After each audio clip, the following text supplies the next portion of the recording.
There's a life you can already picture, not a fantasy, a specific one. You know what's in it, the work, the place, the person you'd be in it, and you're not living it. Now sit with the part you skip past. You're not failing to reach that life, you're declining it, quietly, on a schedule you keep calling later. Stay, and I won't hand you that life. I'll do something worse. I'll take away your favorite excuse for not living it, the belief that it's still coming.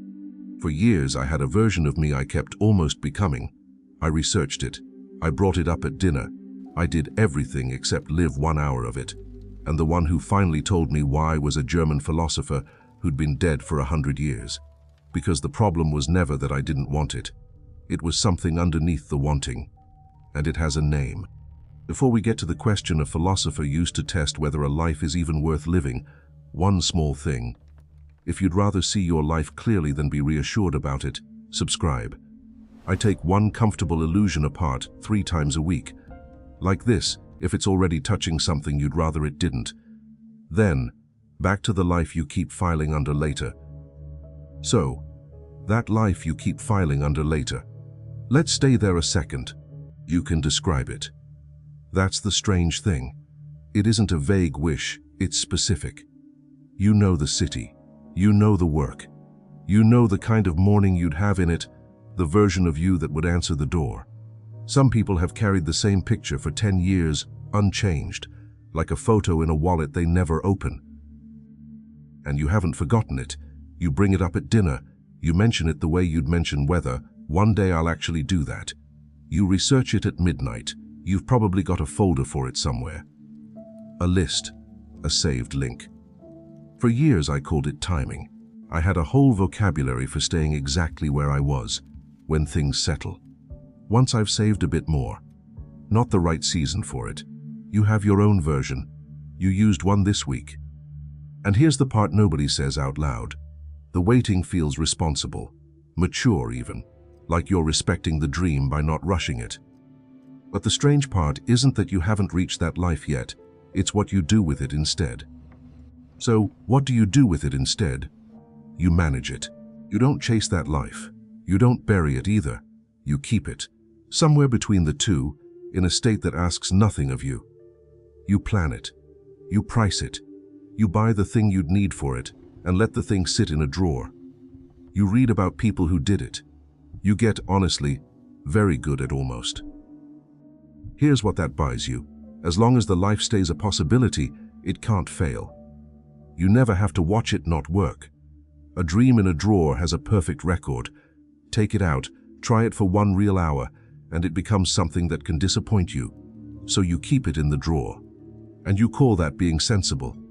I did this for years, and I was proud of how reasonable I looked. I protected the dream by never testing it. Told myself I was being patient, being careful. What I was actually doing was making sure I'd never have to find out. Because managing something feels like movement. It isn't. You can maintain a life for a decade without living a day of it.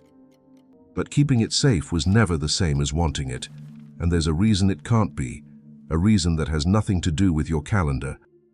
That reason has a name, and it came to me from a sick, lonely man who understood postponement better than anyone alive. Friedrich Nietzsche, German philosopher, 1844 to 1900, ill for most of his adult life, blinding headaches, nausea, eyes that were failing him, and more alone every year. He wrote in pain, in rented rooms, mostly ignored while he lived. And in 1882, in a book called The Gay Science, he set a trap that still catches people. Picture it the way he wrote it. It's your loneliest night, the house is quiet, and a demon slips in beside you and says, "This life you're living, you'll live again. Every detail. This exact night, this exact silence, endlessly, forever. Nothing new. Just this, on repeat." Nietzsche called that the greatest weight. Not a theory about time. One question. And it's brutal. Would you want this again? Sit with what the demon is pointing at. Not your dream life. This one. This exact week. The one you keep managing. And most people cannot say yes to it. I made a whole video on the digital cage that watches you into behaving. This is the quieter version of the same thing, except the warden is you, and the sentence is later. The managed life doesn't just perform for a crowd, it keeps you too busy to notice the life you're not living. So willpower was never going to fix this. It was never a scheduling problem. It's a refusal to say yes to your own existence, and you can't force a yes. But if force can't move it, the way out isn't more effort, it's something quieter and harder. And it's the thing Nietzsche actually understood. You've probably noticed I just spent 3 chapters refusing to sell the dream back to you. That's deliberate. A video like this, slow, research-heavy, built to make you uncomfortable, doesn't get made because an algorithm rewards it. It gets made because a handful of people decide it's worth funding directly. If that's you, there's a Buy Me a Coffee link in the description. Pay what you want, pay nothing, and stay. This channel is funded by humans, not algorithms. Now, back to Nietzsche, because what he actually understood about the unlived life doesn't just answer the demon's question. It changes the question you've been asking yourself for years. Here's what he understood. 6 years after the demon, in his last working year, 1888, Nietzsche finally named the antidote Amor, FHT. Love of fate. He wrote, "My formula for greatness in a human being is Amor, FHT, that one wants nothing to be different, not forward, not backward, not for all eternity. Not merely to bear what is necessary, but to love it." The self-help world got hold of that phrase and sanded it down to be grateful, love your life. He would have despised the softness of it. He didn't want comfort. He wanted a question so heavy it would, in his words, transform you and possibly crush you. So here's the turn, and it's the whole video. Your refusal to live that other life isn't really about that other life. It's a refusal of this one. You cannot want a life back, endlessly, forever, when you're only half living it now. That's why the dream stayed in the drawer. Keeping it there let you dodge a far worse discovery, that if the demon asked about the life you're actually living, your honest answer would be no. So the unlived life was never a place you were going to travel to. It's a verdict on the life you already have. Facing it has nothing to do with chasing the dream harder. It means answering the demon honestly. And if that answer is no, you haven't failed. You've just heard the first true sentence about your own life. So the question stops being how to reach that other life. It becomes what it looks like to stop hiding behind it. So what does that actually look like? It's smaller than you'd want. No scene, no soundtrack, no morning you wake up changed. It looks like this. You catch yourself starting the old sentence, "Someday I'll," and you don't finish it. You let it hang there, unfinished, and you feel how long you've leaned on it. Then, once, out loud, when no one's home, you name the life you keep postponing. Say the actual thing. And then the harder question, not how do I get there, but do I even want it? Or do I just want the comfort of wanting it? Those aren't the same.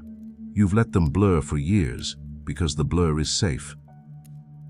And then the strange part. You let a real desire be real for about 10 seconds, without reaching for the exit. No later. No plan to make it feel handled. Just the wanting, with nothing to protect you from it. 10 seconds is harder than it sounds. Watch how fast your mind runs for the later. That reflex is the whole thing you're up against, in miniature.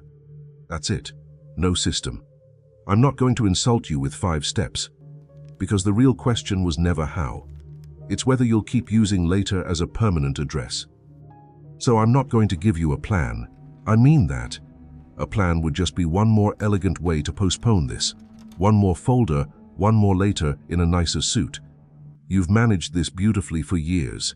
You don't need a better system to manage it with. Here's the whole thing. Tonight, when the noise finally drops, phone down, house quiet, that same loneliest night the demon shows up in, ask his question about your real week. Not the dream. This week. The one you actually lived. Every detail, again, endlessly, forever. Would you want it back? Don't fix it.